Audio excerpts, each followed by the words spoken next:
예, 10장 외부 효과 하겠습니다. 그래서 우리가 외부 효과라는 것은 다른 말로 뭐 어떻게 표현이 되겠습니까?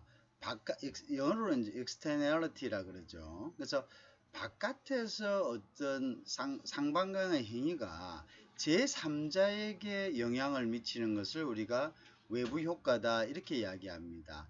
그래 이러한 외부 효과에는 이런 어떤 부정적인 외부 효과와 긍정적인 외부 효과로 나누어지죠. 그죠? 부정적인 외부 효과와 긍정적인 외부 효과. 자, 그런데 이제 중요한 것은 시장에서 이러한 외부 효과가 발생했을 때는 아담 스미스가 이야기하는 시장의 순기능, 그죠? 시장의 순기능이라는 것은 공급과 수요에 의해 가지고 자연스럽게 가격이 형성되고 균형 가격과 균형 거래량이 형성되는 이런 어떤 시장의 순기능이 시장에서는 이 외부 효과 부분을 가지고 치유가 되지 않는다는 겁니다. 그래서 이제 우리가 이제 이 외부 효과를 어떻게 우리가 해결해야 될 것인가를 이제 한번 경제학적으로 살펴보는 거죠. 결국은 이 이제 외부 효과가 시장에 의해서 스스로 치유되지 않는다면 이것은 어떤 간섭에 의해 가지고 즉 그 간섭을 할 수 있는 경제의 주체는 바로 정부죠, 그죠? 어떤 정부의 어떤 간섭에 의해서 정부가 끼어들어서 이러한 이제 시장 실패의 어떤 교정을 하는 이제 그 관계를 우리가 살펴봐야 된다는 거죠. 자, 그래서 아담 스미스가 이야기했죠. 보이지 않는 손이라 했다. 아담 스미스가 보이지 않는 손. 이거는 굉장히 강력하다 이거죠. 강력하다. 그래서 우리가 자유시장 경제에서 이 보이지 않는 손에 의해 가지고 결국은 어떻게 매직 핸드라고 하죠. invisible hand라고 하지만 보이지 않는 손에 의해 가지고 결국 수요와 공급이 균형 가격에 의해서 그죠? 자연스럽게 형성이 돼서 이것은 이제 자원의 어떤 배분이 가장 효율적으로 이루어진다 이거죠. 그죠? 그래서 이제 뭔가 강제적으로 들어서 어떤 우리가 보통 이야기하는 이제 시장 계획 경제, 사회주의 국가에서의 계획 경제는 그 경제의 입안자가 거의 신의 경제에 있어야 되죠. 어디에 어떤 사람이 얼마만큼 재화를 공급할 수 있고, 그 다음에 어떤 사람들이 어떤 수요가 있다는 것 자체를 갖다가 파악을 해야 되는 거죠. 그죠? 그렇지만, 이, 아담 스미스가 이것을 시장 자유경제로 나왔을 때는 이러한 것들이 자연스럽게 수요와 공급에 의해서 가장 효율적으로 필요한 사람에게 필요한 가격으로 배분이 되더라는 거죠. 근데 여기에서 이제 하나 아담 스미스가 이야기한 이러한 보이지 않는 손으로서도 치유되지 못하는 그죠? 그런 부분이 있더라. 그것이 바로 뭐냐면 시장 왜곡이다. 그죠? 시장 실패다. 그 시장 실패의 이제 주요한 것 중에 하나가 바로 externality다. 즉 외부 효과다. 이렇게 이제 얘기를 했습니다. 자, 그래서 어쨌든 시장 기능이 자원을 효율적으로 배분하는데 실패하는 이유가 있다. 자유시장 경제에서 그죠? 그래서 이제 이게 뭐냐? 그게 이제 이게 이제 소위 이야기하는 시장 실패라는 거죠. 그래서 시장 실패에는 이제 외부 효과와 이제 독과점이 있겠죠, 그죠? 자, 그러면 이제 이 외부 효과 부분이 그러면 어떻게 되느냐? 그러면 이건 정부에서 개입을 해야 된다. 정부에서 개입해서 그럼 과연 자원 배분의 성과를 개선할 수 있을까? 그죠? 그럼 이거 이제 정부가 개입해야 된다면 정부는 어떤 정책을 도입해서 이 외부 효과를 치유할 수 있을까? 이제 이런 부분들을 우리가 10장에서 살펴봐야 된다는 겁니다. 자, 그래서 이제 좀 볼까요? 자, 우리가 이제 외부 효과라고 했을 때 이 외부 효과는 영어로는 externality라 합니다. 결국 뭐냐? 어떤 한 사람의 행위가 제3자의 경제적 후생에 영향을 미치고 그 다음에 그에 대한 보상이 이루어지지 않는 현상. 그래서 이걸 다른 말로 이제 시장이 실패했다 이렇게 이야기합니다. 왜 시장이 실패했다고 하느냐 하면은 이 외부 효과는 부정적인 외부 효과가 발생했을 경우가 있는데요. 이 부정적인 외부 효과가 발생했을 경우에는 어떤 비용? 비용이 즉 사적인 생산 비용 플러스 사회적 비용이 발생한다는 겁니다. 그런데 사적인 생산자는 이러한 사회적 비용을 어떻게 고려하지 않는다는 거죠. 그죠? 고려하지 않고 오직 어떤 자기의 이득을 위해서만 생산을 하는데요. 결국 이들의 어떤 생산 과정에서 발생하는 부정적 외부 효과로 인해서 이것이 사회적 비용으로 전가되고 결국 그것은 비용의 증가를 초래한다는 거죠. 그죠? 비용의 증가를 초래했다는 것은 결국 이 비용은 사실은 적절한 가격에서 구매되는 것이 아니다는 거죠. 아니다는 거죠. 그것은 그 비용이 증가한 것을 생산자와 소비자 중 생산자는 고려하지 않았기 때문에 이것은 결국은 사회와 소비자에게 이 비용이 증가가 되었다. 그래서 이러한 어떤 시장의 왜곡이 발생해서 비용이 증가된 상태로 또 생산량이 증가된다면 이것은 잘못된 것이다. 그죠? 비효율이다. 이거죠. 비효율이다. 그죠? 그래서 이러한 그 증가된 비용 부분을 부정적 externality 외부 효과일 경우는 이러한 증가된 비용을 감소시키는 정부의 정책이 필요하다. 이런 이야기죠. 또한 이제 긍정적 externality가 일어났을 때는 이러한 어떤 생산량을 오히려 더 공급량을 정대시키는 국가의 어떤 정책이 필요하다. 이런 거죠. 자, 그러면 이제 예를 들면 어떤 것이 있겠는가 한번 봅시다. 어떤 생산자가 자기 생산물을 생산하는 과정에서요. 공해 물질을 방출하는 경우가 있겠죠. 그죠? 공해 물질을 방출하는 그건 공적인 섹터든 뭐 개인적인 섹터든 공적인 섹터 같은 것은 이제 소위 이야기하는 이제 발전소 같은 데서 그 전기를 만들기 위해서 발전을 하는 가운데 뭐 아황산가스 같은 것을 생산한다면 그 공해에 엄청난 영향을 미치고 그리고 또 정부나 사적 영역에서는 이 공해 부분으로 인해 가지고 어떻게 되나요? 그게 이제 여러 가지 파급 효과가 생기면서 생산성이 떨어지는 경우가 있겠죠. 예를 들어서 우리가 깨끗한 공기를 마시고 회사에 출근을 한다면은 생산성이 높아지고 또 불필요하게 우리가 마스크를 살 필요도 없고 공기청정기라든지 여러 가지 뭐 부분들을 우리가 그 부가적으로 할 필요가 없겠죠. 자, 그런데 어떤 사람이 우리 국민들이나 어떤 소비자가 전기를 쓰기 위해서 전기를 구입했다 합시다. 근데 그 전기를 쓰는 대가로 뭡니까? 환경이 오염됐다면 우리는 전기세뿐만 아니라 플러스 뭐가 들어간 거죠?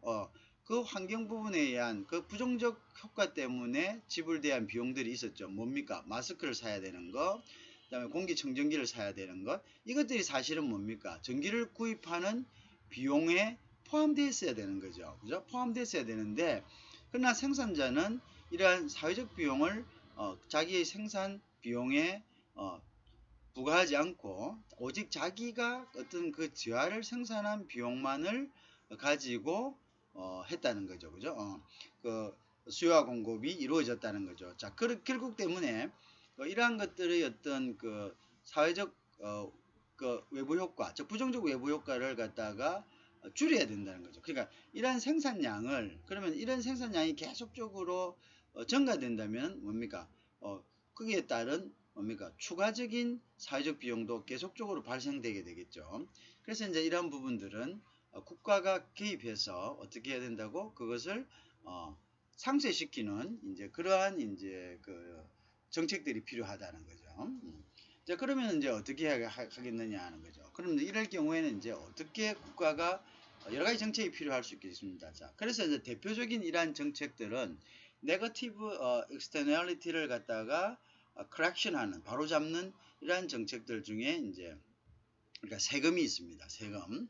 그래서 이제 이러한 세금들은 특히 이제 우리가 기존에 보통 부과되는 즉 소비자와 생산자에게 이제 그 어떤 부담을 주는 일반적인 세금하고는 조금 다르죠. 그죠? 그래서 우리 이런 세금들은 어떤 이제 이런 세금을 부과함으로써 보통 세금들은 우리가 앞장에서 배운 것과 같이 어떻습니까? 소비자 잉여와 생산자 잉여를 줄이는 거죠. 우리가 그래프로서 여러 번 연습을 했죠.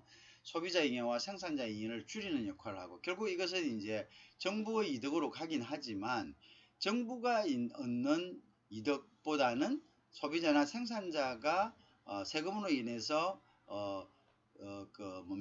발생하는 손실이 더 큽니다. 그래서 순손실이 더 컸죠. 그래서 세금의 효과는 굉장히 어떤 경제적인 의미에서는 굉장히 부정적인 효과가 있었지만, 그렇지만 여기에서 이런 부정적 externality, 부정적 외부 효과를 감소시키기 위한, 즉 무슨 말이냐?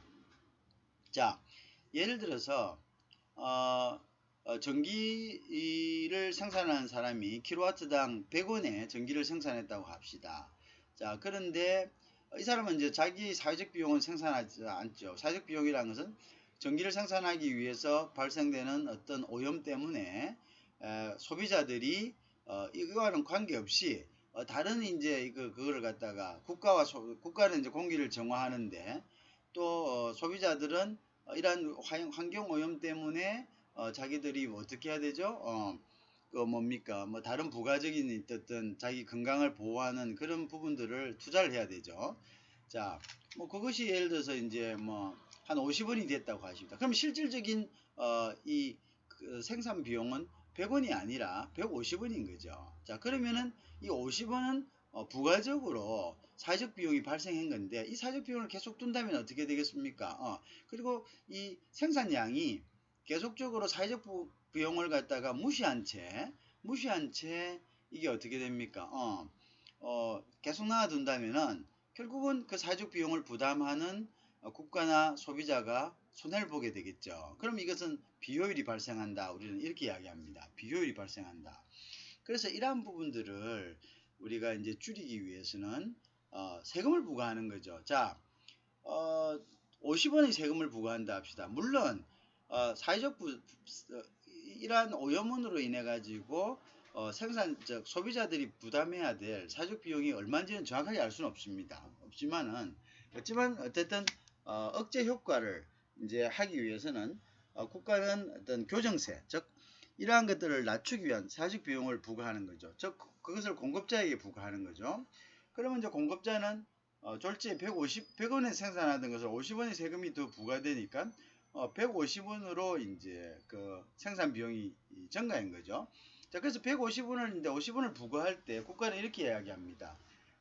우리가 50원을 너희들에게 부과하는 이유는 결국은 이 50원 때문에 이것은 당신들이 환경오염을 일으키는 것이다. 이렇게 이야기하는 거죠. 그 때문이다라고 이야기하면 그러면 생산자는 자신의 어떤 생산, 즉 환경오염 때문이라는 이 부분에 대해서 어떻게 하죠? 의식을 하게 되면서 거기에 맞춰서 생산 단가가 올라가게 되죠. 그죠? 생산 단가가 올라가게 되면은 소비자는 자연적 뭡니까? 수요량이 줄어드는 거. 그죠? 수요량이 줄어들고 결국은 생산자도 생산량을 감소시키게 되죠. 그래서 결국은 뭡니까? 필요한 만큼, 즉 비용이 증가한 만큼의 어떤 생산 공급량이 조정이 되겠죠. 그죠? 그래서 이제 공급량을 줄이는 이런 이제 효과를 가지고 오겠죠. 그죠? 그래서 이제 부정적 외부 효과에 대해서는 이제 이런 문제들이 이제 이야기가 이렇게 이제 조치를 하는 거죠.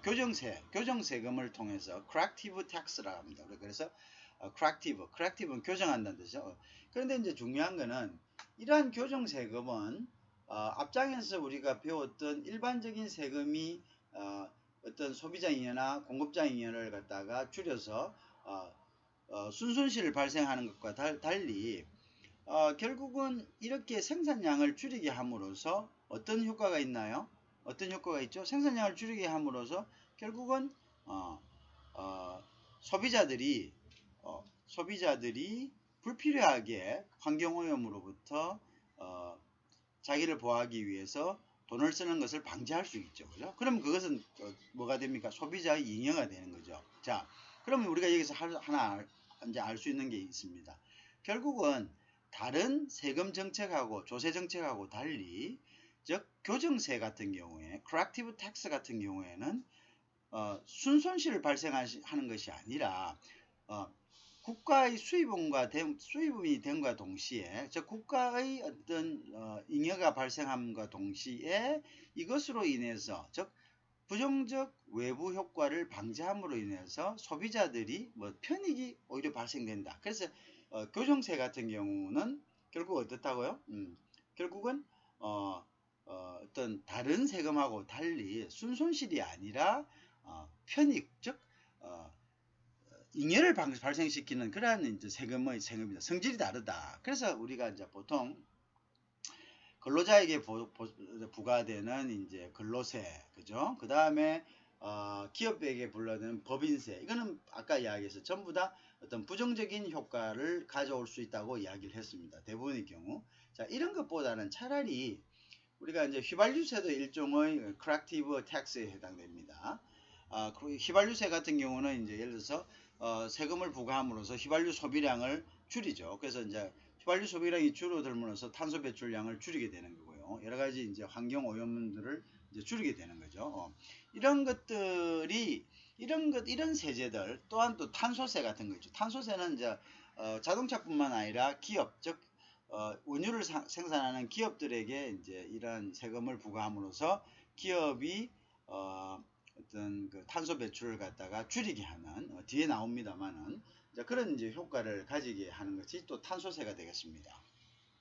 자, 어쨌든 이런 부분들을 우리가 이런 부분들은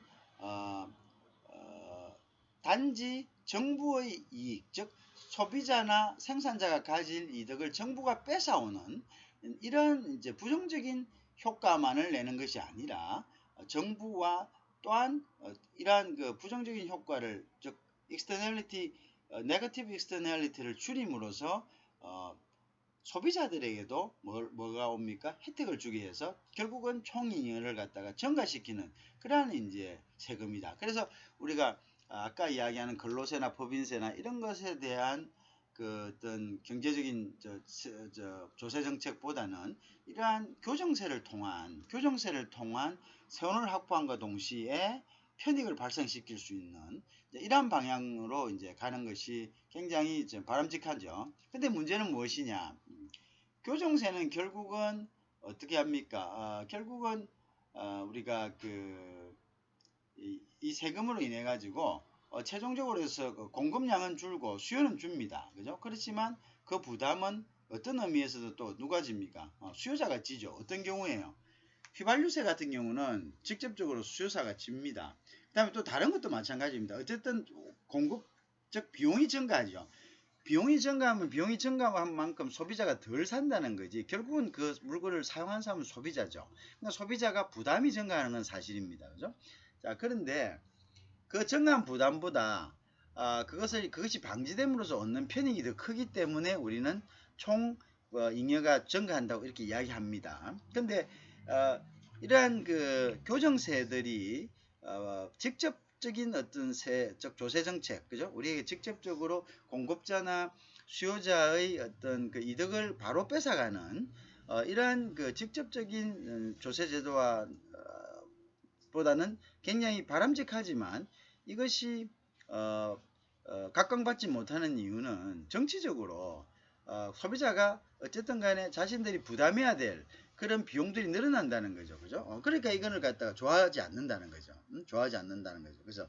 그래서 이제 이것이 이제 적극적인 이런 그 어떤 긍정적인 효과가 있음에도 불구하고 또한 이제 모든 국민들이 다 경제학자가 될 수가 없습니다. 그죠? 그래서 모든 국민들이 이러한 경제적인 논리를 갖다가 이해를 하고 그것을 받아들이지는 않습니다. 그죠? 우선 당장 본 스스로에게 이득이 있는 방향으로 받아들이는 경향이 크기 때문에 이제 그러한 부분에 대해서 우리는 이제 좀 이제 정책의 어떤 정치적인 결정으로 이제 이러한 교정세들의 어떤 채택이 어렵다는 거죠. 왜냐하면 이제 결정을 하는 사람들은 정치인들이고요. 이 정치인들은 결국 자기들이 다음에 당선되는 것은 국민의 표로 심판을 받는 거고요. 자, 그것이 이제 우리는 그런 정치적인 결정이다 이렇게 이야기하죠. 그러면 이제 국민들이 부담을 느끼는 그런 정책에 대해서는 꺼리게 되는 거죠. 그래서 이제 그래 실질적으로는 그러나 뭡니까? 세금을 갖다가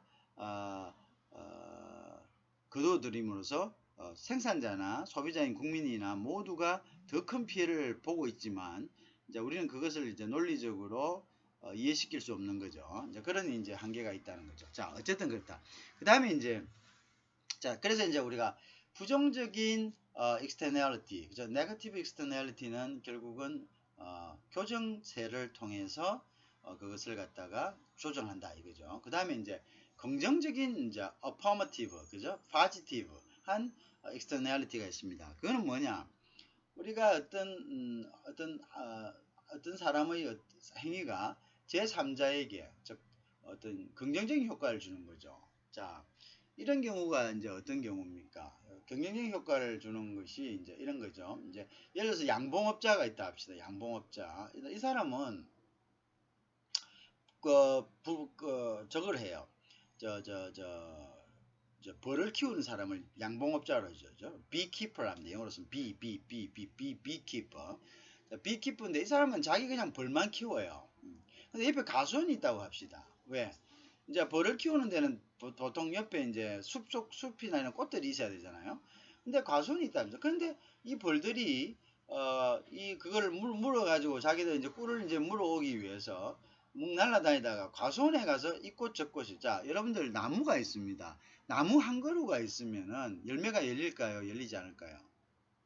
나무 한 그루가 있으면 열매가 열리지 않습니다. 나무도 사람과 같이 똑같이 수정을 해요. 교배를 해야 됩니다. 교배를 해야지만이 그러니까 뭐 암수, 수수 이게 왔다 갔다 이게 갖다 꽃가루를 갖다 서로 발라줘야지만 뭐냐면 거기서 꽃이 피고요. 그다음에 꽃이 피고 거기서 뭐냐면 열매가 나는 거죠. 자 그러면 옆에 있던 과수원 주인은 이 양봉업자 덕에 보통은 이제 이럴 경우에는 바람이 불어가지고 서로가 이제 이렇게 꽃에 이제 분말이 날려가지고 수정이 돼서 열매가 열리는데 이게 이 벌이 와가지고 왔다 갔다 하면서 이렇게 벌은 또 아무 생각이 없어. 그걸 갖다가 뭐 서로 꽃을 갖다가 수정해주는 거 하는 게 아니고 벌은 자기 일을 하고 있죠. 꿀을 모으려고 하는데 어쨌든 이 꽃 저 꽃 안기면서 그러면 이 사람은 양봉업자가 양봉을 하는 것이 결국 과수원업자에게는 아무 관계가 없는 과수원업자에게는 뭡니까? 이득이 됐죠. 이걸 갖다가 이제 긍정적인 우리가 이제 affirmative한 좀 positive한 externality다 이렇게 이야기합니다. 자, 또 그런 경우가 어떤 경우냐면요.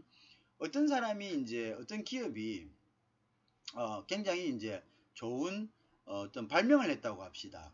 자, 발명을 했다. 그래서 이 사람들이 이제 생산을 한다. 그러면 예를 들어서 이제 산업 로봇이라고 생각합시다. 자, 어떤 회사는 자기가 산업 로봇을 개발했다. 그럼 자기는 그 산업 로봇을 영업을 하기로 했는데, 자, 영업을 해서 하는데 이 산업용 로봇을 여러 회사들, 자동차 회사도 그렇고, 뭐 여러 조립하는 데도 그렇고, 여러 기계 업체들이 사용해가지고 생산성을 엄청나게 늘렸다.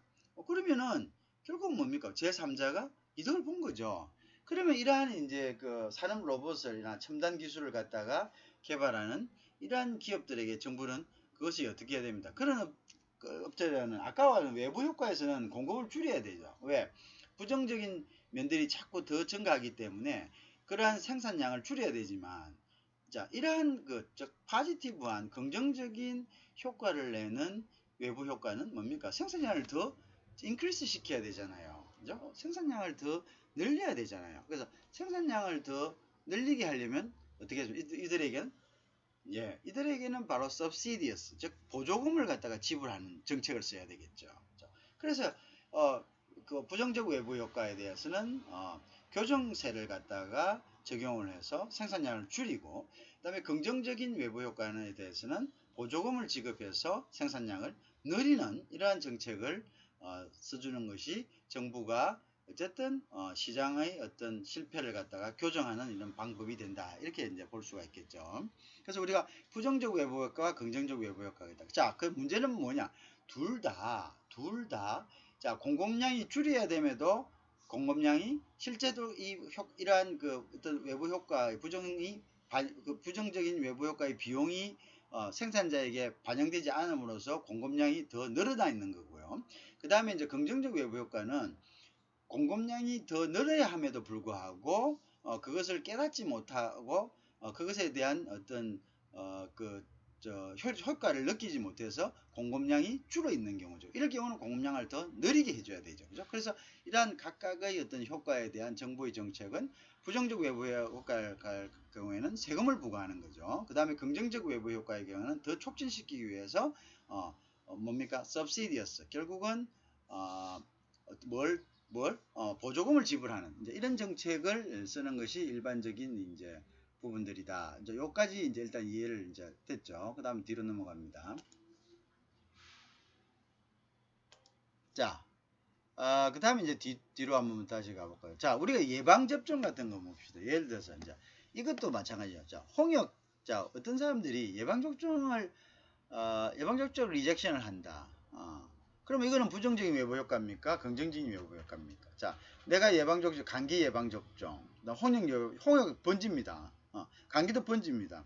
자, 예방접종 하라 이랬다. 예방접종 나 안 할 거야 이랬다. 나 안 할 거야. 왜? 나 그냥 주사 맞기 싫어. 아니면 나는 주사 예를 들어서 개인적인 어떤 이유가 충분히 있는 사람들, 이런 사람들에게 대해서는 뭐 예외를 하야죠. 그죠? 그 사람들은 예방접종 하는 것보다 안 하는 게 오히려 더 나으니까요. 예방접종 하면 더 오히려 더 문제가 되니까요. 근데 예방접종을 내가 귀찮아서 안 한다. 내가 돈이 들어서 안 한다. 뭐 여러 가지 뭐 이유에서 안 한다고 했다면은 이것은 결국은 뭐냐면 다른 사람, 제3자에게 뭘 미치는 겁니까? 부정적인 영향을 미치는 거죠. 그래서 이것을 부정적인 외부 효과다, externality다 이렇게 이야기하죠.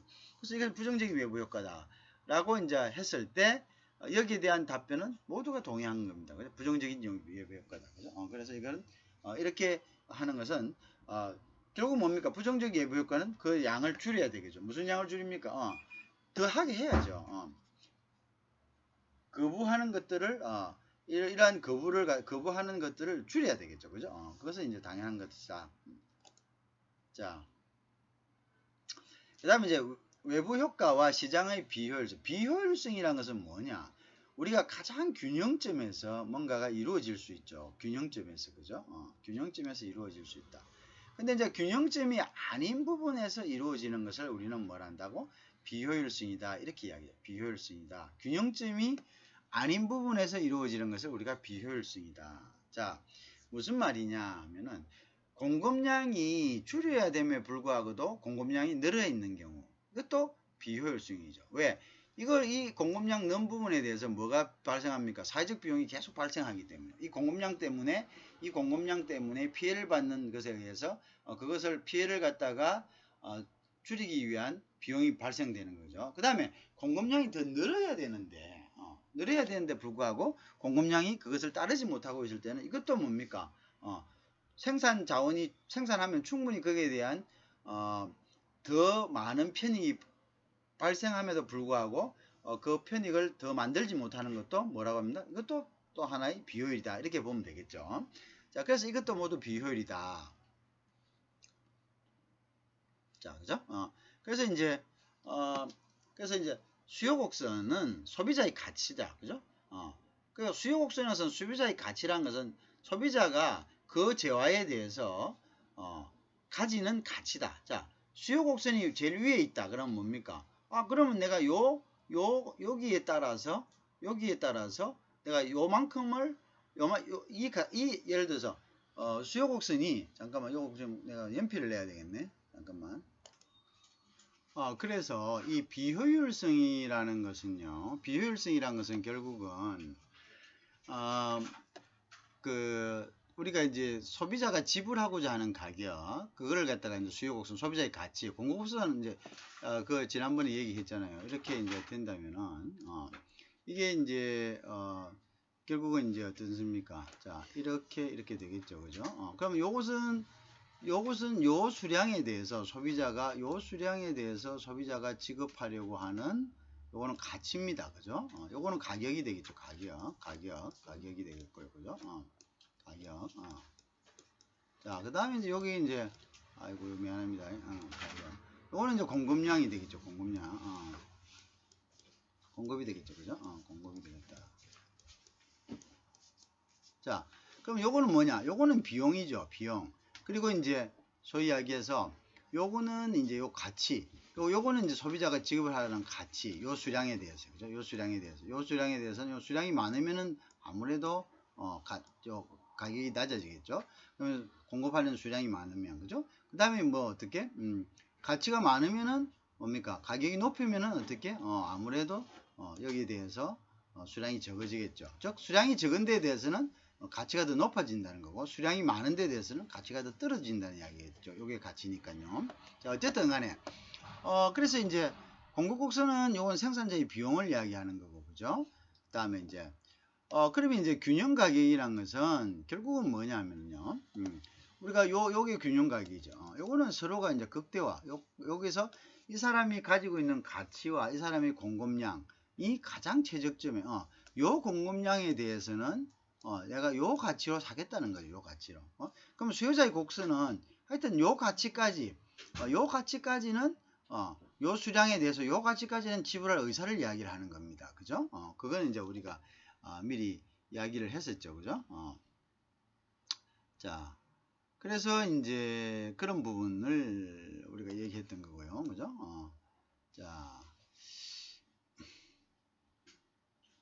자, 그래서 이제 어쨌든 이것이 이제 사실은 우리가 지금까지 이제 배워왔던 거죠. 자, 그런데 이제 우리가 비효율성이라는 것은 그럼 뭐냐 이거죠. 비효율성. 비효율성은 효율적이지 않다는 이야기잖아요. 그죠? 효율적이지 않다. 그러면 이제 비효율성은 효율적이지 않다는 이야기인데, 자, 그러면 이제 우리가 그런 경우를 이제 극대화라고 얘기했죠. 자, 그러면 이제 D를 한번 봅시다. 그러면 이제 비효율적인 것이 어떤 거냐? 자, 요것이 소위 이야기하는 이제 균형 가격이죠, 그죠? 균형 가격이란 거는 자, 균형 가격이란 거는 예를 들어서 알루미늄 시장이 있다고 합시다, 그죠?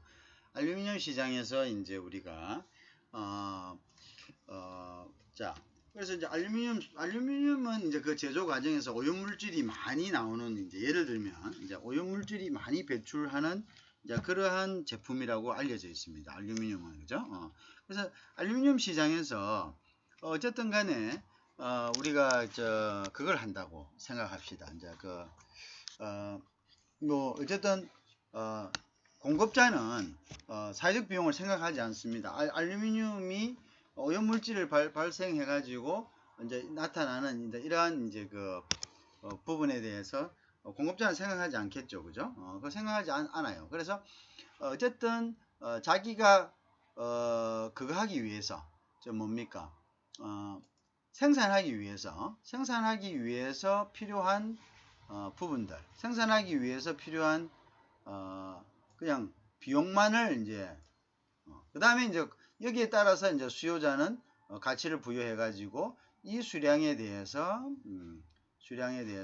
가격과 공급이 이제 이루어져서 수요와 공급의 균형점을 이루었다. 이퀴브리엄 여기 이루었습니다. 자, 근데 이제 이것은 이 알루미늄 업자가 생산을 하면서 그 부분은 이제 전혀 생각을 안 한 거죠. 무슨 부분? 이 사람들이 이제 자기들이 알루미늄을 만드는 데 의해 가지고 발생하는 오염물질에 대한 오염물질로 인해 가지고 소비자들이 지불해야 될 이런 비용, 또 정부가 이걸 갖다가 지불해야 될 이런 비용에 대해서는 고려를 합니까 안 합니까? 고려가 전혀 없습니다. 이 곡선상에서는 오염물질에 대한 고려는 없다. 고려는 없다. 그래서 여기는 그냥 이만큼의 어떤 공급량이 수요와 공급의 균형점에 의해 가지고 형성이 되어 있다는 거죠. 그죠? 형성이 되어 있다 이 말이죠. 그죠?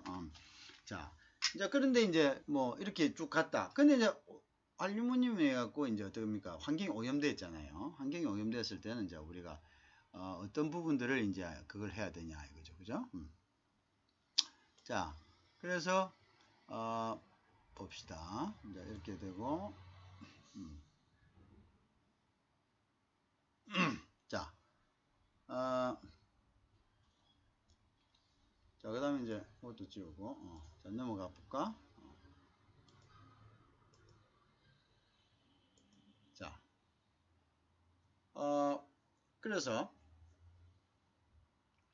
자, 그래서 이제 부정적 효과가 일어났다고 합시다. 예를 들어서 이제 이 알루미늄을 생산하는 과정에서 이제 오염물질이 발생했다고 합시다. 그죠? 그래서 이것은 이제 부정적 효과죠. 그죠? 자, 그런데 이 부정적 효과로 인해 가지고 발생하는 비용은요. 알루미늄을 생산하면서 발생하는 사적 비용, 그죠? 이 사적 비용보다도 더 큽니다. 왜냐하면은 이 사적 비용이란 것은 이 사적 비용에다가 부정적 영향을 받은 제3자가 부담하는 비용을 갖다가 그걸 갖다가 합친 것을 우리가 사적 비용이라 하는 거거든요. 그걸 우리가 사적 비용이다 이렇게 이야기합니다. 그래서 결국은 회사가 부담하는 사적 비용보다도 이 부정적 외부 효과로 인한 사회적 비용이 더 크다는 거죠. 그죠? 더 크다 이렇게 봅니다. 자, 그래서 이제 결국은 뭐냐면 최대 생산자, 알루미늄 최대 생산자가 되는 것은 결국 최대 오염자가 되는 것을 이야기하는 거죠. 그죠? 최대 오염자가 되는 것을 우리가 이야기한다. 자, 그러면 이제 또 한번 봅시다. 자, 그러면 이제 어떻게 돼야 되냐, 실질적으로. 자, 여기 보면은 아까 이게 균형입니다. 아까 이것은 이제 아까 이 균형을 이야기하죠. 아까 이 균형 부분입니다. 그죠? 균형 부분입니다. 균형 부분이고, 자, 균형 부분인데 이 균형은 그냥 이 사람의 이 비용 곡선이죠. 이 비용, 즉 공급자의 사적 비용만을 갖다가 사적 비용만을 갖다가 정대했습니다. 그러니까 공급량은 지금 이 점에 있는 거죠. 자, 이 점에 있는 거죠. 그죠? 이 점에 있는 거죠. 자, 그런데 실질적으로는 우리가 여기에는 뭐냐면은 이 사람이 이러한 그 알루미늄을 생산함으로써 뭡니까? 더 많은 알루미늄의 오염을 인해 가지고 사회적으로 제3자가 겪는 고통이죠. 고통. 이런 이 고통 자체가 바로 비용입니다. 이 비용이 너무 크기 때문에 여기 플러스 이 외부 비용이 플러스가 돼야 됩니다. 그러면 비용이 증가됐다. 이거는 가격 곡선이니까. 그죠? 가격 곡선이니까 이 비용에서 이 비용이 이만큼 어떻게 됐다고요? 이만큼 인크리스가 돼야 됩니다. 원래는 이만큼 증가가 돼야 되는 거죠. 증가가 돼야 되는데 이 증가분을 갖다가 고려를 했나? 고려하지 않았다는 거죠. 이 증가분은 고려되지 않았다는 거죠. 그죠? 이 증가분은 고려되지 않았다. 자, 그러면 이제 우리는 어떻게 해야 되냐? 이 증가분을 갖다가 고려를 해야 되겠죠. 그죠? 증가분을 고려했을 때는 즉 이 공급급선은 위로 이렇게 이동을 한다. 그럼 이 공급급선이 위로 이렇게 이동을 한다는 것은 뭡니까? 결국은 공급량이 어떻게 줄어든다 이런 이야기죠. 공급량을 줄여야 된다. 맞잖아요. 왜? 알루미늄을 생산할수록 뭐가 됩니까? 오염물질은 더 많이 방출이 되겠죠. 그러면 우리는 어떻게 해야 됩니까? 그러면 이제 정부는 이 알루미늄을 갖다가 생산하는 사회적 비용을 갖다가 부과를 시켜야 되겠죠. 어떤 사회적 부과를 시키든 어떻든 간에 어떻게 해야 됩니까? 수량을 갖다가 수량을 감소시켜야 되겠죠. 수량을 감소시켜야 된다. 자, 그럼 이 수량을 감소시키려면 어떻게 해야 되냐? 그럼 이만큼의 비용을 갖다가 증가된 비용을 갖다가 부과를 해야지만이 비용이 부과되면 가격이 올라가고 가격이 올라간다면은 결국 뭡니까? 수요는 줄어들겠죠. 그죠? 수요는 줄어든다.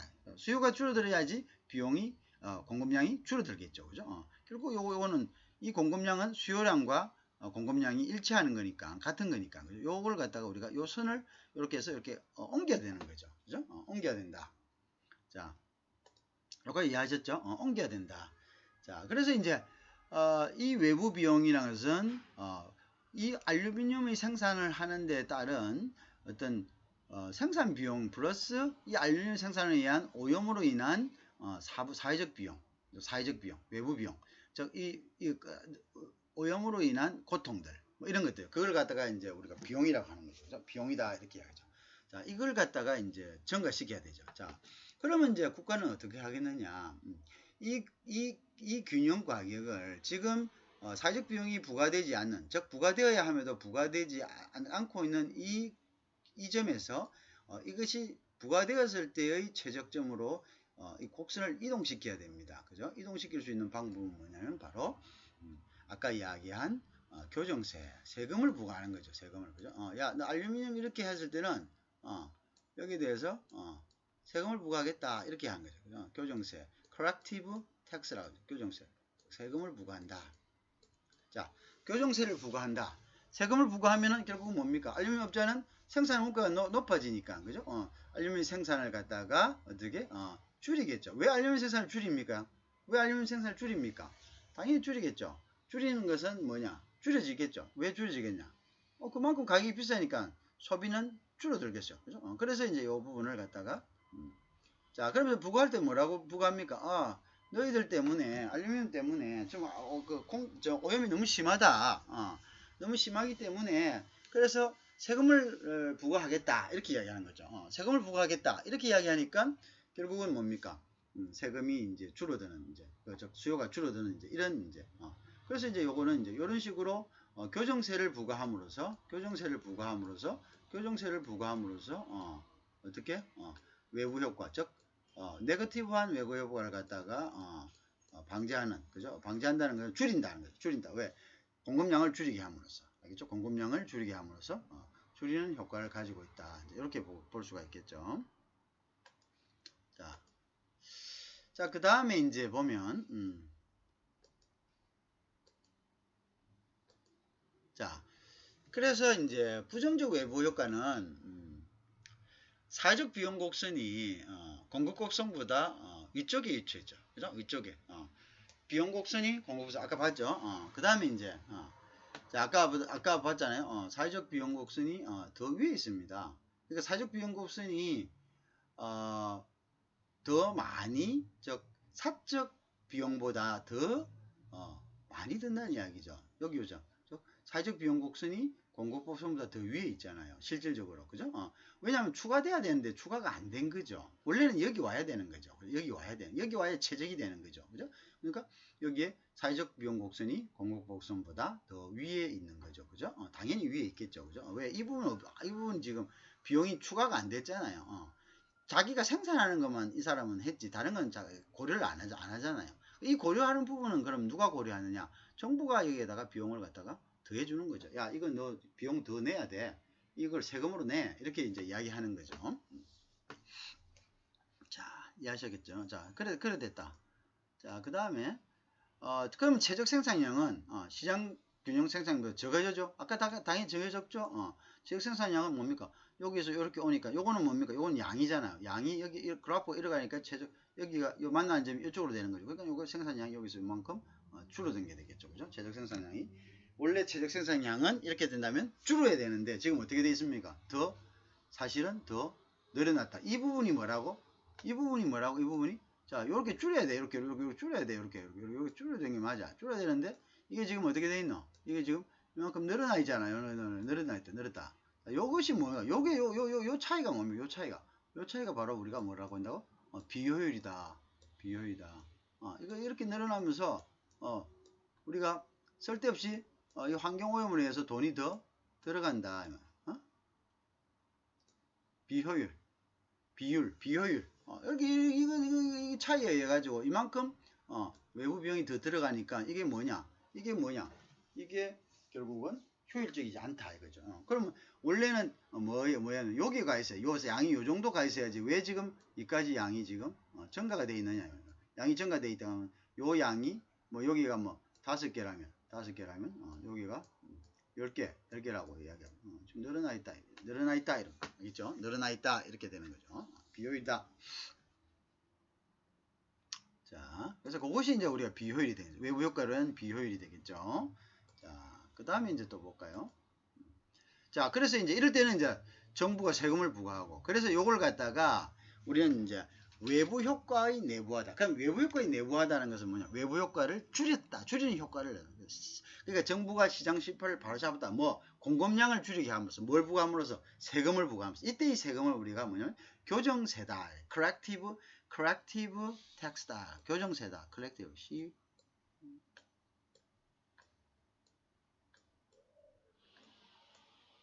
corrective. 그리고 교정하다. correct. 바로잡다. 그죠? 근데 여기 형용사가 돼서 corrective.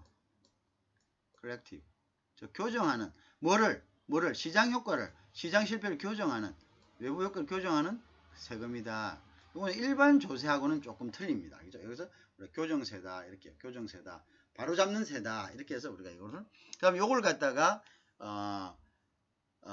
internalize는 내부화라는 뜻입니다. 안으로 가져온다. 그래서 외부를 externality. 그래서 internalizing externality다. 이렇게 합니다. 그래서 외부 효과의 내부화다. 우리가 이런 식으로 표현합니다. internalizing externality다. 이렇게 이야기합니다. internalizing externality다. 이렇게 이야기합니다. 알겠죠? 그래서 외부의 효과를 갖다가 어떻게 했다고? 그것을 바로 잡았다. 그래서 안쪽으로 했다. 그래서 우리가 이거를 internalizing externality다. 이렇게 이제 합니다. 그죠? externality. 그죠?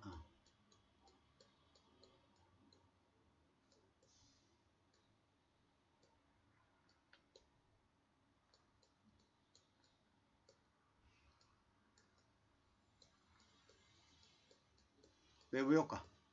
외부 효과를 internalize 했다. internalize 했다. internalize. 요거 이제 내부화하다. internalize 했다.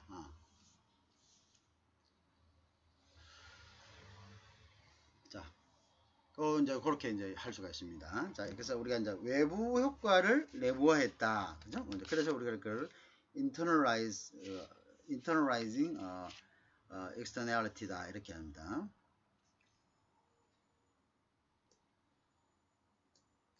이 글자가 이거 쓰기 힘든.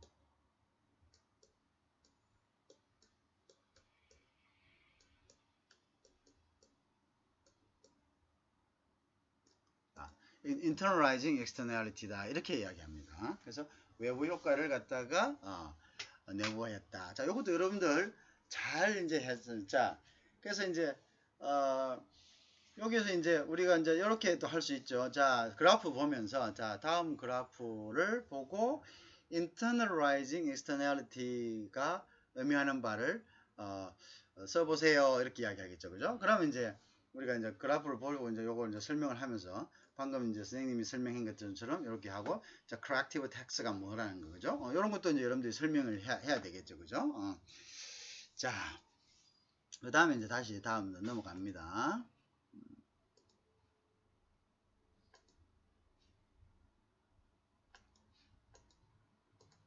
자, 그래서 여기 나오네. 바로 나오네. 그죠? 그래서 외부 효과의 내부에서 internalizing and externality다. 그죠? 그래서 이제 이게 결국 뭐냐? 자, 유인구조라 했죠. 우리 앞에 유인구조라만 말 배웠습니다. 유인구조라는 게 뭐였죠? 유인구조. 유인구조가 결국은 이제 저걸 이야기하잖아요. 그죠? 유인구조란 것은 뭔가 발생했을 때, 유인구조라는 것은 뭔가가 그거 했을 때, 자, 뭐가 발생했을 때, 뭔가 동기가 발생. 유인한 것은 동기,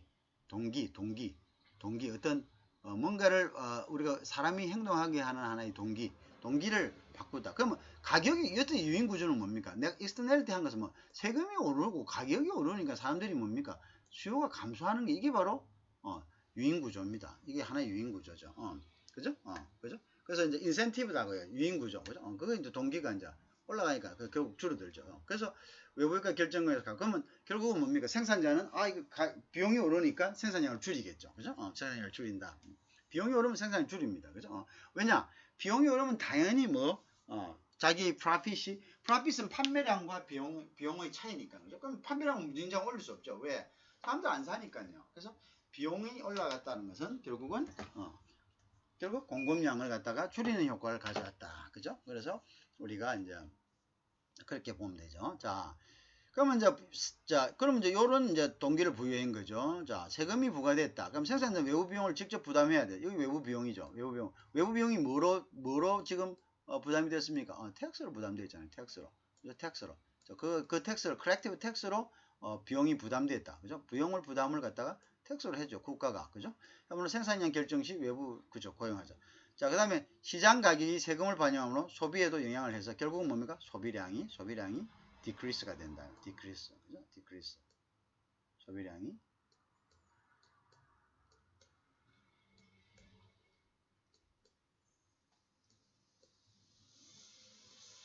자, 소비량이 줄 수밖에 없죠. 소비량이 줄면 결국은 공급량이 줄어들고, 공급량이 줄면 줄수록 어떻게 됩니까?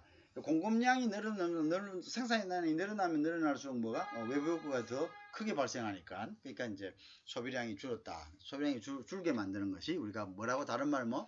외부 효과의 내부화다. 그죠? 결국 뭐냐? 외부 효과의 내부라는 것은 외부 효과가 나온 그 비용을 결국 뭐 정부가 세금을 갖다가 부과함으로써 결국 기업의 내부화로 그냥 기업 내부로 그걸 갖다가 전가시켜 버렸다. 야, 이거 너 책임져. 너가 지금 발생했기 때문에 이게 부정 효과가 발생한 거죠. 자, 이걸 갖다가 바깥에서 물들은 걸 세금을 부과해 버리니까 내부화돼 버린 거죠. 어디로? 기업으로 내부화돼 버린 거죠. 그죠? 그걸 우리가 internalizing and externality라 이렇게 이야기합니다. 알겠죠? internalizing and externality. 자, 그렇게 됐다. 자, 그 다음에 이제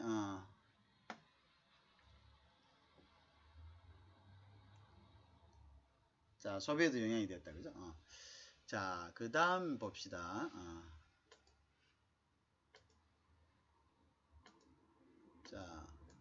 자, 그래서 그 다음에 이제 우리 보자. 이제 그 다음 부정적인 효과는 그렇고, 이제 긍정적인 효과에서는 어떠냐. 그래서 이제 교육 같은 경우죠. 그래서 긍정적인 효과에서는 뭐 어떻게 해야 된댔습니까? 공급량을 더 늘려야 된다고 이야기했죠. 공급량을 더 인크리스 시켜야 된다고 이야기했죠. 그죠? 긍정적인 효과에서는 공급량을 더 늘려야 된다고 이야기했다.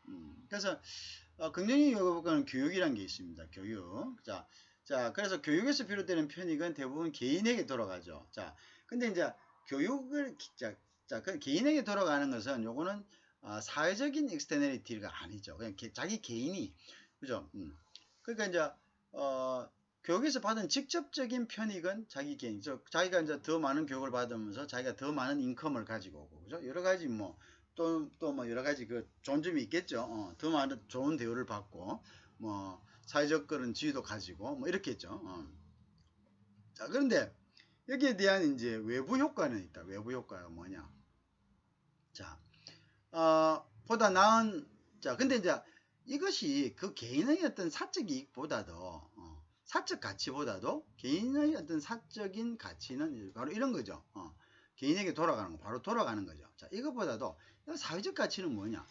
자, 교육을 많이 받았다. 그러면 우리가 의식 수준이 높아져요. 의식 수준이 높아지면 다음에 넥스트 일렉션에서 어떻게?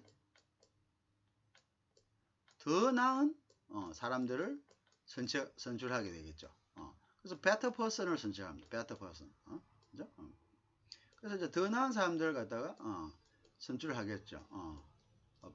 그 다음에 이제 그 다음에 그렇게 되면 이제 어떻게 하면 그러면 결국 정부가 더 나은 정부가 이루어지고 이 정부가 더 나은 정부가 이루어지면 더 많은 사람들이 혜택을 받게 되는 거죠. 이런 이제 선순환들.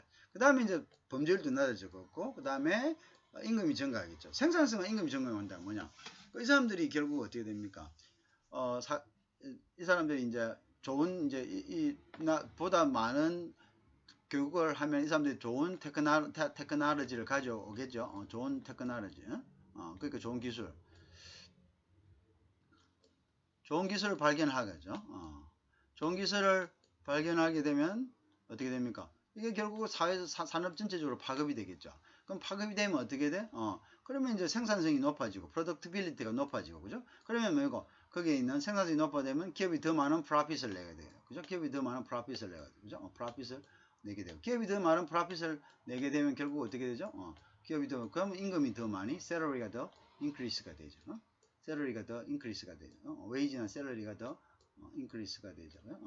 웨이지가 인크리스가 되겠죠. 그렇게 되면 뭡니까? 사회 전체적으로 임금이 그거 뭐냐? GDP가 높은 국가는 임금이 높잖아요. 그죠? 그게 다 공헌하는 거죠. 자, 이것이 하나의 외부 효과죠. 그래서 이런 외부 효과를 높이는 긍정적인 외부 효과를 높이는 교육 같은 경우는 어떤 식으로 해야 됩니까? 그리고 그건 교육에 대한 우리가 보조금을 주는 거죠. 보조금을 주고 우리가 이제 자기 모교에다가 기부를 하고 하는 이유가 뭡니까? 회사가 또 뭡니까? 스폰서를 하고 이런 이유들이 다 뭐죠?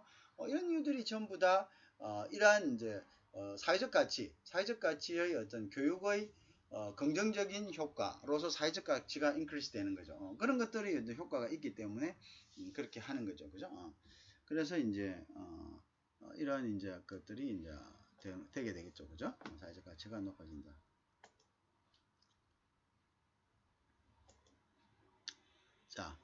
자, 그래서, 자, 그러면 이제 봅시다. 이것도 반대의 경우죠. 이거는 이제 그 교육의 사회적, 자, 이런, 파지티브, 아까 그 네거티브고요. 파지티브한,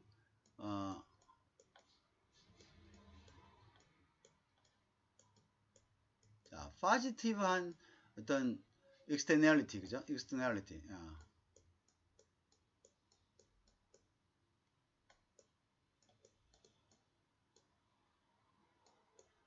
자, 파지티브한 externality는 공급량을 증가해야 시켜야 됩니까? 공급량을 감소시켜야 됩니까? 당연히 공급량을 증가시켜야죠.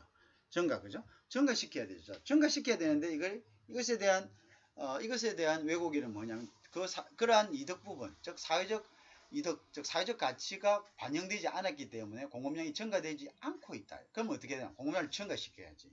맞지? 그럼 공급량을 증가시키려면 어떻게 해야 되나? 그거는 공급량을 증가시킬 수 있도록 보조금, subsidious, 보조금 같은 것들을 갖다가 정부가 증가시켜야 됩니다.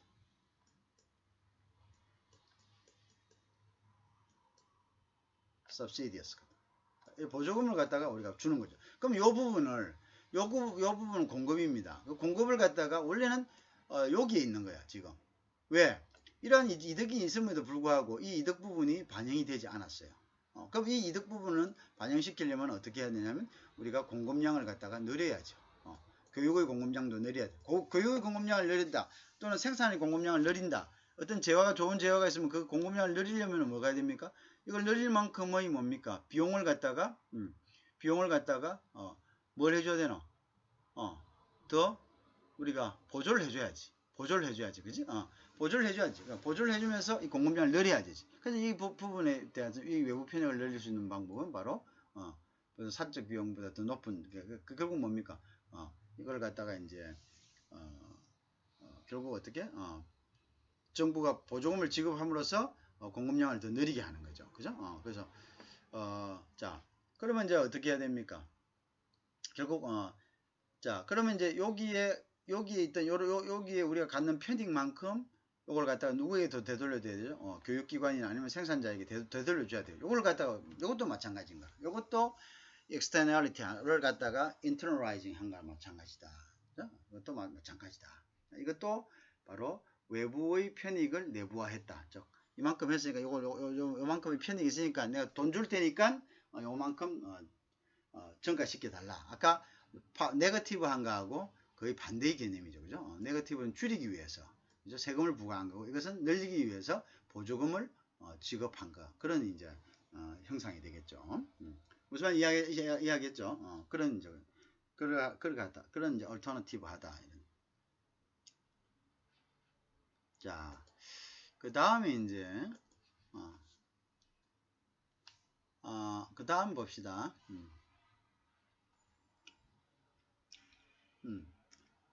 그 다음에 이제 보자. 또 넘어가야지. 자, 그래서 이제 요것도 보세요. 아까 자, 사회적 가치가 수요 곡선보다 위쪽에 위치하잖아요. 그죠? 사회적 가치가 아까 했죠? 사회적 가치가 지금보다 더 높단 말이야. 더 높다. 원래 더 많다는 거죠. 그 다음에 이제 시장 균형 생산량보다 최적 생산량이 더 많아야 되는 거죠. 더 많아야 된다. 아까는 적어야 됐죠. 그죠? 아까는 줄여야 됐지만 지금은 늘려야 되기 때문에 더 많아야 되겠다. 그래서 이러한 부분들은 보조금으로서 여기 나와있죠. 자, 보조금으로서 할 수 있다. 이해하겠죠? 자, 다시 볼게. 자, 사회적 가치 곡선이 시장 수요 곡선 더 위쪽에 있다. 자, 보자. 자, 여기 이제 이렇게 나와 있기 때문에 자, 이전에 가볼까? 자, 보세요, 여러분들. 자, 사회적 가치다. 요거는 지금 여기 가지고 있는 지금 수요자들이 가지고 있는 가지는 이 가치보다 실질적으로 가치는 더 높다 이거야. 왜? 이거 교육으로 인해 가지고 이 교육의 공급으로 인해 실질적으로 더 높은데 지금은 여기에 머물러 있다는 거야. 균형에다가. 그럼 이건 뭐야? 이까지 더 공급을 하면 훨씬 더 많은 사람들이 혜택을 받고 있는데도 불구하고 어떻게 지금은 여기에 머물러 있다. 여기에 공급이 여기 머물러 있다. 이만큼 편익을 줬다. 실제 이만큼 편익을 줬다고 생각합시다. 실제 이만큼 편익을 줬다고 다 볼 수가 있겠죠. 실제 이 사람의 공급으로 인해 가지고 이 사람들의 공급으로 인해 가지고 수요는 지금 여기 형성되어 있지만 사실은 이 극소는 무엇입니까? 사적 가치입니다. 이거는 뭐냐면 이 수요자가 이 곡선에 있다, 이 가격에 있다는 거는 수요자들은 요 수량에서는 이 가격만큼 지불할 의사가 있다는 거죠. 이것도 지불할 의사가 있죠. 자, 근데 요거보다는 요게 더 뭡니까? 높잖아요. 가격이 보세요. 요건 여기 있고, 요거는 여기 있잖아요. 그죠? 똑같더라도 이렇게 꺼 보세요. 요건 여기 있고, 요거는 더 훨씬 더 높잖아요. 그죠? 높죠. 자, 훨씬 더 높다. 그니까 이거 뭐냐? 실질적으로는 이 예를 들어서 교육을 공급자로 한다면, 공급을 한다면, 이 교육에서 이 소비자가 지금 느끼는 가치보다도 이것으로 인해 가지고 사회 전체적으로 얻는 이득은 사실은 더 높다 이거죠. 이만큼 더 높다. 맞죠? 그럼 이만큼 더 높으면 이만큼 공급을 더 증가시켜야 된다. 또는 이만큼 더 공급이 증가되어 있다면 이만큼 증가된 부분에 대해서는 뭐냐? 공급자에게 돌려줘야 된다. 뭐 이런 이야기도 되겠죠. 그럼 결국 뭐로서? 그럼 결국 뭐로서? 그러면 공급은 어쨌든 이만큼 더 늘었을 때 더 효과적인데 지금은 여기에 있다. 이 가치를 모르고 여기에 머물러 있다. 그러면 뭡니까? 이것은 비효율이죠. 이만큼 할 수 있는데 이만큼밖에 안 돼 있는 거죠. 자, 그럼 이 부분은 뭐냐면 늘려야 되겠죠. 늘려야 되면 어떻게? 여기에 대해서 보조금을 지급을 한다는 거. 이걸 늘리기 위해서. 그래서 결국은 사회적 가치는 지금 우리가 생각하는 균형 가격보다 훨씬 높은 곳에 있다. 이렇게 되겠죠. 그죠? 그리고 공급도 훨씬 더 많이 늘려야 된다. 그럼 이렇게 해서 어떻게 하냐? 이렇게 하기 위해서는 결국 보조금을 지급을 해야 된다. 이런 이야기가 되겠죠. 자, 그 다음에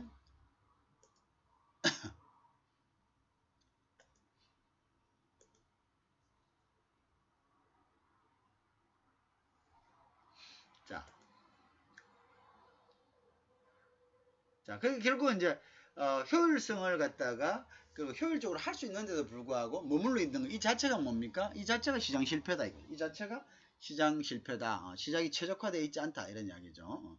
시장이 최적화되어 있지 않다. 이런 거죠.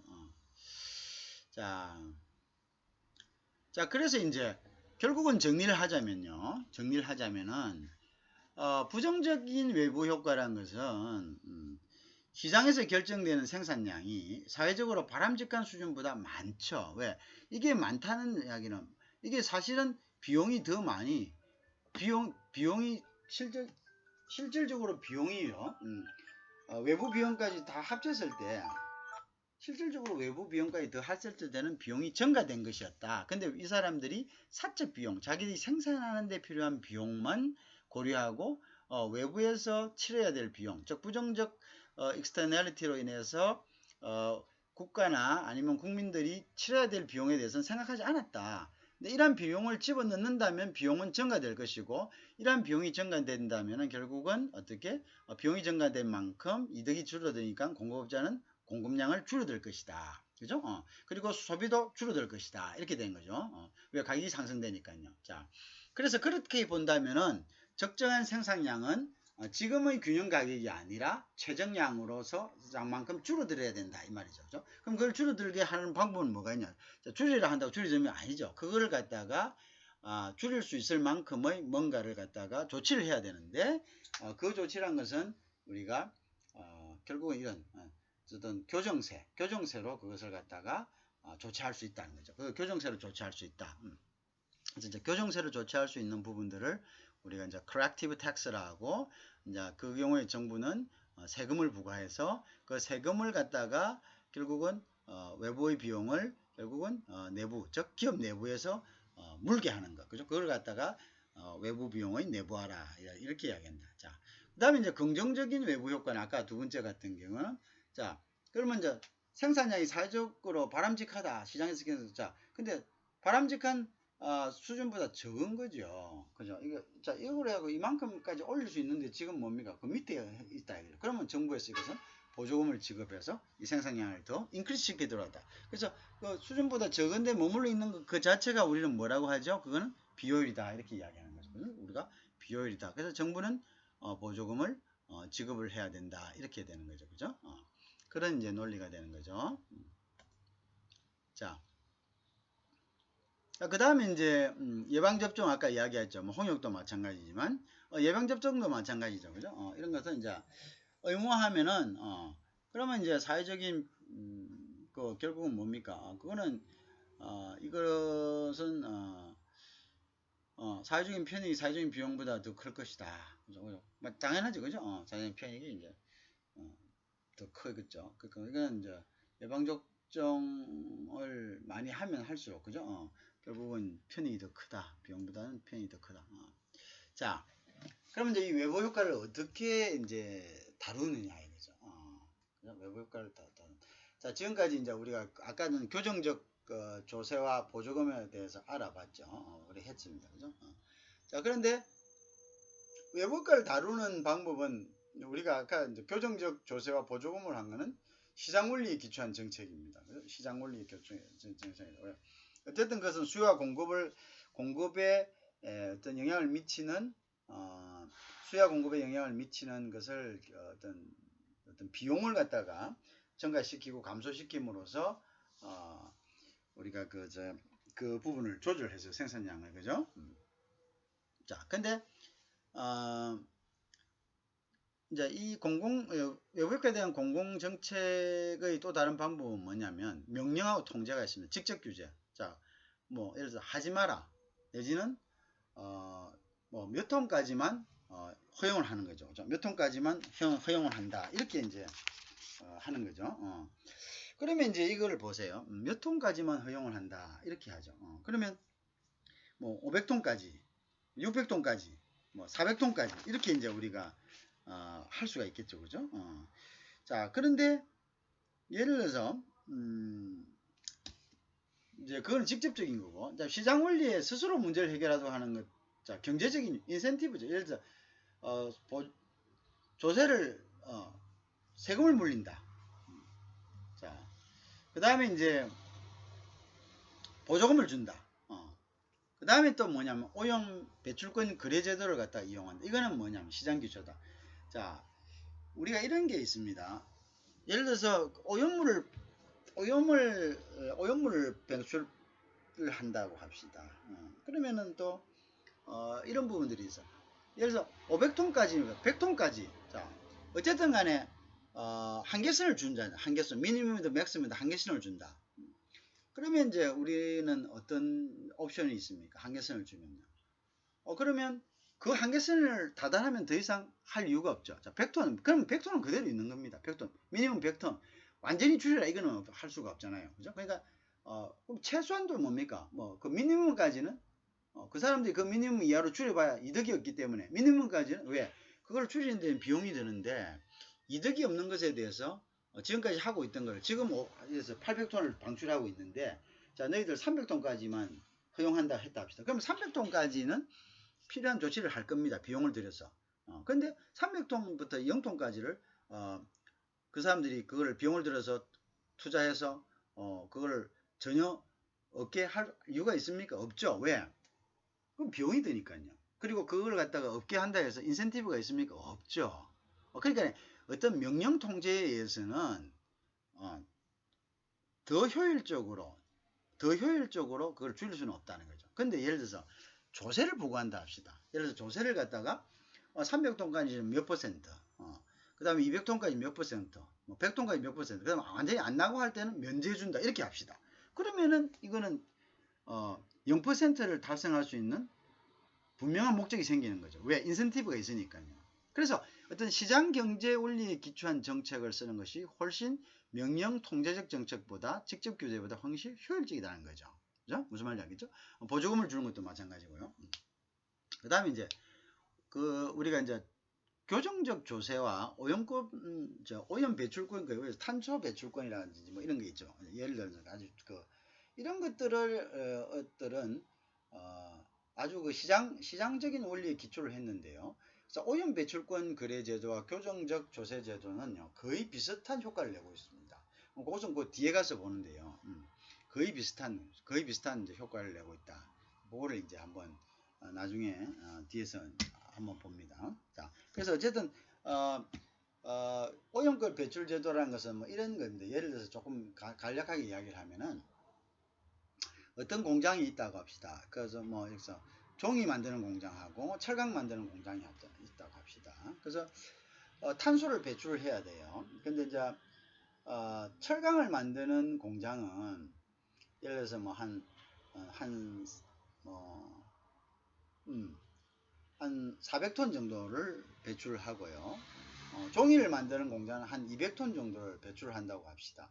근데 이제 철강은 그 자체가 만들 때 탄소 발생량이 많잖아요. 가스 발생량이 많아요. 그게 이제 철강을 하면서 뭐 확 이렇게 그 올라오면서 가스들이 많이 발생을 합니다. 그죠? 그런데 이제 그 철강 같은 경우에는 그 가스를 갖다가 분집을 해가지고 제거를 하려면 탄소를 하면 그 철강을 만드는 그 자체가 뜨거운 용광로 이런 데서 뭐 가스가 올라오기 때문에 그 가스를 수집하는 것뿐만 아니라 여러 가지 처리하는 장치에 돈이 많이 들겠죠. 그죠? 그래서 탄소를 배출하는데 단가가 종이 만드는 공장에서 탄소를 배출하는 거는 뭐 보일러 떼어 가지고 온도를 좀 올려고 뭐 이런 그 열을 내는 거에 불과하니까 뭐 한 차이가 많이 난다고 합시다. 단가당 같은 탄소를 줄이는 그런 비용에 있었어. 그러면은 좋은 해결책이 뭐냐 이거죠. 자, 그러면 이제 우리가 이제 이렇게 이야기하는 거죠. 자, 그러면 뭐 종이 만드는 공장에서 는 탄소를 배출하는데 배출을 갖다 억제하는데 비용이 얼마 안 단다면 0%까지 억제를 할 수가 있을 겁니다. 200톤에서. 그러면 200톤이 남는 거죠. 근데 그럼 200톤이 남아요. 그러면 이제 철강 업체에서는 200톤을 갖다가 감소하는 데는 훨씬 더 많은 돈이 된다. 그러면 결국은 뭡니까? 철강 업체에서는 500톤을 그대로 쓰면서 500톤을 그만 쓰면서 뭡니까? 그걸 갖다가 200톤을 갖다가 감출한 200톤 값을 그 사람들에게 주는 거죠. 종이업체를. 그러면 결국은 총체적으로는 어떻게 돼? 총체적으로는 감소 효과가 있는 거죠. 감소 효과가. 그죠? 감소 효과가 있는 거죠. 이제 그런 것을 우리가 오염 배출권 제도다. 이렇게 이야기하죠. 이제 그래 되면은, 이제 보통은 이제 우리가 정해놓죠. 자, 그러면 이제 뭐 300톤씩 줄여라. 이렇게 이야기하죠. 자, 200톤씩 줄여라. 이렇게 이야기합니다. 그러면, 총량에서는 변화가 없죠. 왜? 어차피 종이 만드는 데 200톤을 줄였고, 그 다음에 철강 만드는 데는 500톤을 그대로 쓰지만, 그죠? 200톤을 줄였습니다. 종이 만드는데. 왜? 탄소 배출권을 팔 수 있기 때문에. 그죠? 그러면은 총 200톤이 줄어든 거는 변함이 없습니다. 그죠? 그렇지만 그것을 가장 이제 효율적으로, 이제 시장 원리에 의해 가지고 주고 팔고 함으로써, 탄소의 배출을 줄일 수 있는 이제 그런 이제 제도를 이야기하는 거죠. 그러면 교정세금 제도는 이제 그 자기가 이제 그 줄임으로 인해 가지고 그게 따른 뭘 한다고 인센티브를 주는 거죠. 뭐 마찬가지죠. 그것도 이제 뒤에 나오게 됩니다만은 어쨌든 이런 것들은 어떤 유인책 즉 인센티브란 이야기입니다. 어떤 뭔가 이득이 되는 이런 것들이 있기 때문에 경제적 유인책이 있기 때문에 스스로가 문제 해결을 하도록 자발적으로 하도록 만든다. 뭐에 의해서? 시장 원리에 기초해서. 시장 원리라는 것은 주고 판다는 거죠. 주고 판다. 주고 파는 것에 기초해서다. 이렇게 되겠죠. 그죠? 자, 그래서 이제 정부는 특정한 의무를 의무화하거나 금지한다. 그죠? 그런 것을 이제 우리가 금지한다. 그래서 예를 들어서 오염 유발 행위를 불법화하고, 그죠? 그거는 이제 뭐 이렇게 배출 허용량을 결정하고, 자, 배출량을 줄이기 위한 정화 시술 기술을 의무화하고, 그러나 직접적으로 모든 금지하는 그런 제도를 만들 수는 없죠. 그렇지만 우리가 시장 원리에 의하면은 세금 보조금이나 세금이나 아니면은 이제 탄소 배출량이란 이런 걸 하면은 뭐냐 0%까지도 인센티브가 되기 때문에 그죠? 줄일 수가 있다는 거죠. 보다 효율적이다는 이야기죠. 그죠? 보다 효율적인 우리가 규제를 할 수가 있다. 자, 그래서 이제 교정적 조세와 보조금은요. 그래서 민간의 사적 이익 동기와 사회적 효율을 일치시키는 시장 원리에 기초했다. 그죠? 그 다음에 이제 사적으로 보조금은 뭡니까? 보조금을 자 일단 줄어들면 세금이 깎이니까 그죠? 그다음에 사회적으로도 뭡니까? 굉장히 효율적이다. 그죠? 왜? 우리가 사회적으로도 그걸 뭡니까? 어떤 강제한다는 것은 아까 얘기했다시피 100%다 완전 제로를 만들 수는 없거든요. 그죠? 그렇지만 교정적 조세와 보조금은 인센티브이기 때문에 자기들이 줄이면 줄인 만큼 인센티브가 오기 때문에 이것은 더 효과적으로 더 많이 줄일 수가 있는 거죠. 그죠? 그래서 우리가 교정적 조세를 갖다가 corrective tax다 이렇게 한다. 그죠? 그래서 개별 의사결정자의 부정적 외부 효과에서 비롯된 사회적 비용을 감안하도록 유도하기 위해서 고안된 조차. 자, 이제 50%. 자, 너희들 오염됐다. 오염시켰다. 자, 그래서 세 낸다. 세 내야 된다. 그러면 이제 그걸 뭐 50% 낸다. 이렇게 하면 야 50% 올랐네. 그럼 이거 50% 비용 올랐네. 그럼 우리가 팔 수 있는 가격은 딱 픽스가 돼 있는데 비용이 오르면 어떻게 돼? 수익이 많이 안 나겠네. 그럼 지금 뭐 이만큼 해가지고 안 돼. 우리가 투자되는 것만큼 인풋 아웃풋이 지금 효율성이 없어. 그러면 줄여라. 이래 되면 가격이 줄이 되겠죠. 그죠? 줄이 된다. 그래서 이제 오염물질에 대한 세금을 부과하는 것들, 뭐 이런 것들이 이제 그 이해가 되겠죠. 그래서 가장 적은 사회적 비용으로 목표를 달성을 가능하고요. 그래서 조세가 규제보다 효율적이라는 거. 왜 효율적이라는 거 이야기했죠. 규제라는 것은 100% 0% 줄여라 이렇게 할 수는 없잖아요. 자, 뭐 3분의 1 줄여라 아니면 뭐 10분의 1로 줄여라. 하여튼 남아있어요. 어떤 규제 100%를 다 줄이라 할 수 없기 때문에 일정 부분 남아있죠. 그 남아있는 부분은 그 사람들이 줄일 이유가 없어요. 왜? 비용이 들기 때문에 줄이지 않는 거죠. 줄여도 인센티브가 없는 거죠. 물론 도덕적으로 줄인 사람들, 그거는 우리가 경제적인 관점에서 이야기할 필요가 없는 거죠. 그죠? 그런 사람들이 또 100%다 그렇다는 그런 사람들이 있는 것도 아닌 거예요. 그죠? 그러니까 이제 도덕적으로 자기들이 줄인 사람들, 이런 사람들은 경제학에서는 이야기할 필요가 없는 거죠. 그죠? 이야기할 필요가 없는 거고, 우리가 경제학적인 관점에 봐서는 유인이 없다. 경제적 유인이 없다. 그 인센티브가 없다. 줄이봐야. 그렇지만 우리가 텍스를 이용하는 이런 방법, 즉 시장 경제적인 방법을 이용하는 방법은 인센티브가 있다. 그래서 그건 줄인다 이거죠. 그죠? 그러니까 이런 부분들이 사회적 비용으로 가장 적은 사회적 비용으로 목표를 달성할 수 있다. 그래서 조세가 규제보다는 더 효율적일 수 있다라는 것에 대해서 이제 우리가 이야기하죠. 자, 그럼 이제 휘발유 세금 같은 경우가 그런 겁니다. 휘발유 세금. 그죠? 자, 휘발유 세금에 대해서 왜 높은가? 그죠? 자, 휘발유 세금은 우리가 휘발유는 떼면은 우리가 기름은 떼면은 탄소가 거의 90%가 그죠? 그러면 이제 결국은 휘발유 세금을 인상시킨다는 것은 그만큼 환경오염을 줄인다는 거고요. 그죠? 환경오염을 줄인다. 그 다음에 또 어떤 것입니까? 큰 차들을 타고 간다. 그럼 큰 차들이 우리가 안전하다고 생각하는데, 연구에 의하면은, 큰 차들이 사고가 났을 때는 더, 임팩이 강하답니다. 더 사고가 많답니다. 자, 그러면 이제 큰 차로 인한 어떤 교통사고도 줄일 수가 있겠죠. 그죠? 그 다음에 환경도 줄일 수가 있겠죠. 그죠? 여러 가지 있겠죠. 그 다음에, 또, 여러 가지 이제 뭐 그런 부분들이, 교통체증도 또 휘발유를 해죠. 여러 가지 외부 효과가 있는 거죠. 그죠? 외부 효과가 있다. 그래서 이제, 우리가 이제 그 휘발유에 대한, 이러한 것들, 휘발유에 대해서 이제, 그 휘발유세는 결국은 이제 교정세금으로서 임팩트가 있다. 이렇게 이제 보면 되겠죠. 그죠? 그래서 휘발유 세금을 이제 어떤 외부적인 효과는 이제 탄소를 줄이는 거, 교통 체증을 줄이는 거, 교통 사고를 줄이는 거. 그죠? 이런 것들이 이제 이해가 될 수 있겠다. 자, 탄소세. 그죠? 탄소세도 이제 자, 이런 것들을 우리가 소위 이야기하는 이러한 교정세가 이런 직접세들, 그죠? 이런 그 어떤 경제를 왜곡하는 그러한 이제 세금들은 전부 다 뭡니까? 그 잉여가 전체적인 순손실을 초래했죠. 지금까지 이제 우리가 앞장에서 본 것 같으면 그죠? 근데 이제 이런 것들은 그렇지 않다는 거죠. 이런 그 교정세들은 결국은 국가의 수입도 되지만 무엇의 편익이 생깁니까? 소비자들이 편익이 생긴다는 거예요. 이 세금을 부과함으로써 부정적 외부가 줄어들면서 그것으로 인한 편익이 크기 때문에 전체적으로 편익을 이득을 증가시키는 그런 다른 세금들하고는 다르다. 그러니까 이러한 이제 교정세들이 대안으로서 직접적으로 이제 국가 이득만 되는 이러한 조세 정책을 조세하고는 달리 이러한 세들이 많이 좀 활성화돼야 된다. 이제 이런 것들이죠.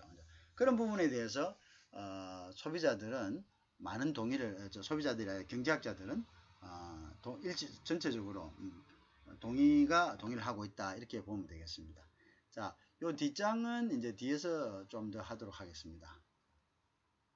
10장의 1편을 일단 마무리하겠습니다.